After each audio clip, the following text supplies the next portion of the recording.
और इस वक्त की सबसे बड़ी खबर जिसने पूरे अमेरिका में, पूरे वॉशिंगटन में सनसनी फैला दी है, वो ये कि ईरान ने इस जंग में अमेरिका को दे दिया है 37.5 बिलियन डॉलर्स का बड़ा झटका। यानी अगर इसे कन्वर्ट करें तो 3,56,500 करोड़ रुपए का झटका दे दिया है अमेरिका को, और अमेरिका की संपत्ति को जलाकर राख कर दिया है। और इतना डॉलर्स का करीब नुकसान हो गया है या खर्च हो गया है, आप कह लें, अमेरिका का पूरा इस जंग में 37.5 बिलियन डॉलर्स। फिर से रिपीट करूं, 3,56,500 करोड़ का खर्च हो गया है अमेरिका का ईरान की इस जंग के ऊपर। और ये जानकारी कौन दे रहा है? ये जानकारी खुद अमेरिका के रक्षा मंत्री पीट हेग्सेथ दे रहे हैं। United States secretary of defence Pete Hegseth has put the latest official price tag on the US Israel war on Iran at 37.5 billion dollars. उन्होंने खुद ये जानकारी दी, सीनेट की एक कमेटी के सामने ये जानकारी दी है और ये बताया है कि करीब 37.5 बिलियन डॉलर्स खर्च हो चुके हैं इस जंग के ऊपर। अमेरिकी रक्षा विभाग पेंटागन ने हाल ही में सीनेट के सामने जानकारी दी है कि ईरान के साथ इस संघर्ष में अमेरिका अब तक 37.5 बिलियन खर्च कर चुका है। अमेरिकी रक्षा मंत्री पीट हेग्सेथ के अनुसार संघर्ष लंबा खींचने के कारण यह लागत अनुमानित आंकड़े से कहीं ज्यादा हो गई है और तेजी के साथ बढ़ रही है। यानी अमेरिका ये कहना चाह रहा है कि हमने जो सोच रखा था कि ईरान को इतने वक्त में हरा देंगे, ऐसा कुछ नहीं हो पाया और जंग और लंबी खिंचती जा रही है और बड़ी तेजी से हमारे ऊपर खर्चा पड़ रहा है। ये बात अमेरिका के रक्षा मंत्री कह रहे हैं। इस भारी नुकसान के बाद ट्रंप प्रशासन अमेरिकी कांग्रेस से अतिरिक्त 87 बिलियन डॉलर्स का इमरजेंसी फंड पास कराने की मांग कर रहा है ताकि मध्य पूर्व में सैन्य अभियानों और हथियारों की आपूर्ति को जारी रखा जाए। यानी इस खर्चे के बाद भी 37 बिलियन यूएस डॉलर्स और चाहिए, डोनाल्ड ट्रंप कह रहे हैं, ताकि जो है ये खर्चा मेंटेन किया जाए जो हथियार भेजे जा रहे हैं। यानी आप देखिए कहाँ तो ईरान को पैसे देने की बात हो रही थी और फिर उसमें अड़ंगे डाले जा रहे थे, और अब जो सामने है मामला कि 3,56,000 करोड़ जो है वो अमेरिका के लग चुके हैं इस पूरी जंग में। अब देखिए लेटेस्ट हमलों की अगर बात करें, मैं आपको ये भी बताऊंगा कि ये खर्च जो हो रहा है अमेरिका का, और ये खर्च सब मिला के है, टोटल लॉस जो हो रहा है वो मिला के और जो खर्च हो रहा है वो दोनों मिला के है ये आंकड़ा। देखिए अब जो लेटेस्ट स्ट्राइक्स हैं ईरान की, एक बार फिर अमेरिका ने बीती रात जो हमले किए उसके बाद सुबह सुबह ईरान ने जो है फिर मिसाइल्स दाग दिए। Tehran launches more retaliatory attacks on Bahrain, Kuwait and Jordan. ये 3 जगह पर हमले किए गए हैं ईरान की तरफ से। A statement from Iran's military says Jordan Muwaffaq Salti airbase in Azraq and Bahrain Isa airbase have been targeted with drones. ये बयान ईरान की सेना की तरफ से आया है कि हमले कहाँ पे हुए हैं, जॉर्डन में हुए हैं, मुआफक सॉल्टी एयरबेस जो है यहाँ पर हमले हुए हैं अजराक में, और बहरीन में जो ईसा एयरबेस है यहाँ पर हमले किए गए। इसके अलावा देखिए the army targeted the housing and welfare buildings equipment war houses of the terrorist US army at the Azraq base in Jordan with drones in the morning. ये ईरान की सेना कह रही है कि ये जो हमले किए गए उसने अमेरिका की सेना के लिए टेररिस्ट ऑर्गेनाइजेशन शब्द का इस्तेमाल किया है, जो ईरान की सेना कह रही है। अब ये शेख ईसा एयरबेस जो है ये हमेशा से ईरान के निशाने पर रहा है, और ये जो खर्च देखिए, ये जो खर्च आ रहा है, जो आंकड़ा पीट हेग्सेथ बता रहे हैं, वो ऐसे अटैक्स जो हो रहे हैं इस पे नुकसान हो रहा है। मैं इसका आपको अलग से भी आंकड़ा दूंगा कि कहां पर जो है वो किस जगह पर कितना नुकसान हो रहा है। लेकिन अगर आज की अटैक्स की बात करें तो आज सुबह सुबह ईरान की तरफ से बहरीन में हमले किए गए हैं, कुवैत में हमले किए गए हैं, और एक बार फिर जॉर्डन में हमले किए गए। इसके अलावा कुवैत में कैंप दोहा बेस जो है बताया जा रहा है कि यहां पर आज सुबह बड़ी ड्रोन स्ट्राइक हुई है। कैंप दोहा वो इलाका है कुवैत का जहां पर अमेरिका के बड़े हथियारों का डिपो है, यहां पर अमेरिकन फोर्सेस मौजूद है। यानी सीधा हिट किया गया है उन बिल्डिंग्स को, उन जगहों को जहां पर अमेरिका का एम्यूनिशन रखा हुआ है। ऐसी हालात जॉर्डन में। देखिए जॉर्डन से एक ऐसी खबर है, ये हमले कल किए गए लेकिन उसके बाद से ये साफ नहीं हो पाया है कि कितना नुकसान हुआ है। देखिए खबर ये है कि जॉर्डन में एक बेस पर ईरान की तरफ से स्ट्राइक की गई।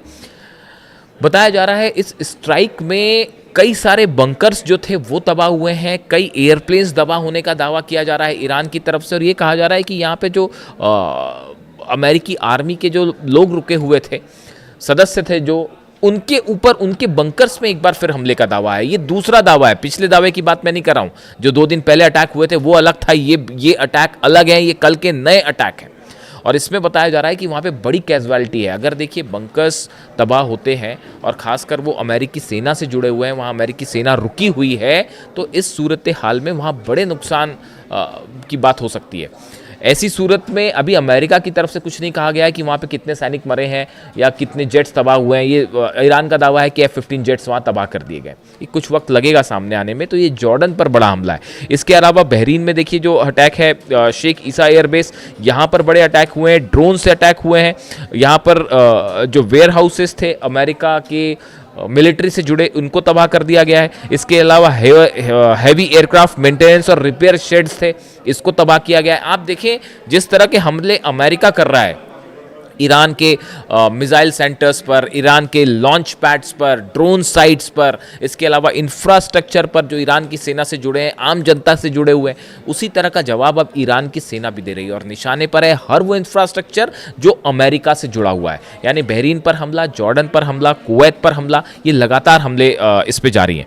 इसके अलावा देखिए ट्रंप का एक और बयान आया है जो बहुत ज़्यादा सोशल मीडिया में चर्चा पे है, पिकेक्स माउंटेन को लेकर। इस पर मैं अलग से एक पूरा आपको वीडियो करूंगा कि पिकेक्स माउंटेन वो जगह है जहां पर ये कहा जा रहा है कि ईरान का सीक्रेट न्यूक्लियर बेस है और यहां पर जो है यूरेनियम हो सकता है।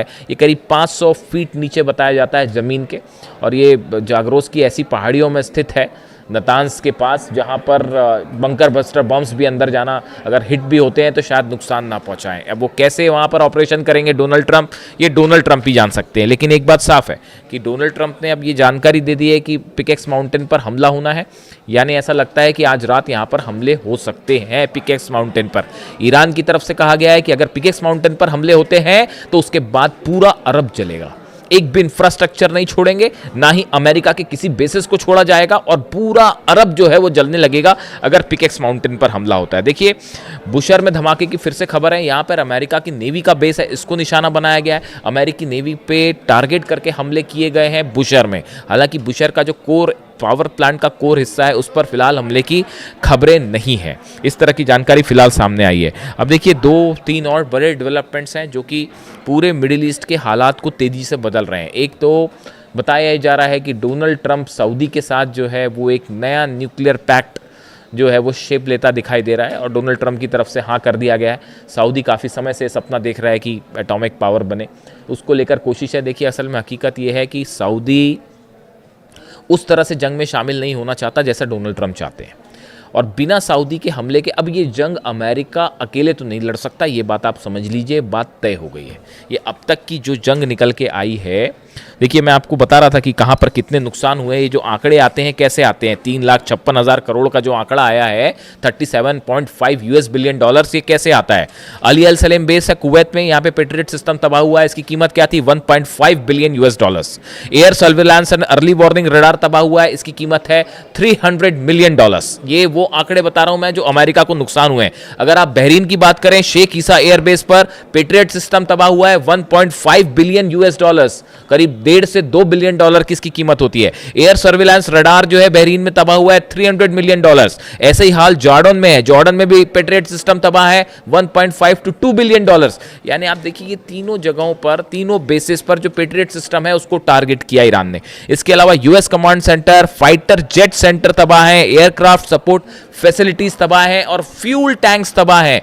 इन सब बेसिस पर, चाहे बहरीन की बात हो, चाहे जॉर्डन की बात हो, अली अल सलेम बेस कुवैत की बात हो, जो फाइटर जेट्स में इस्तेमाल किया जाने वाला फ्यूल होता है उसको ईरान ने टारगेट किया है। ये वो कीमत है जो पहुंचती है, बड़े नुकसान की तरफ बड़ा आंकड़ा पेश करती है। और बाकी जो खर्च हो रहा है वो तो हो ही रहा है।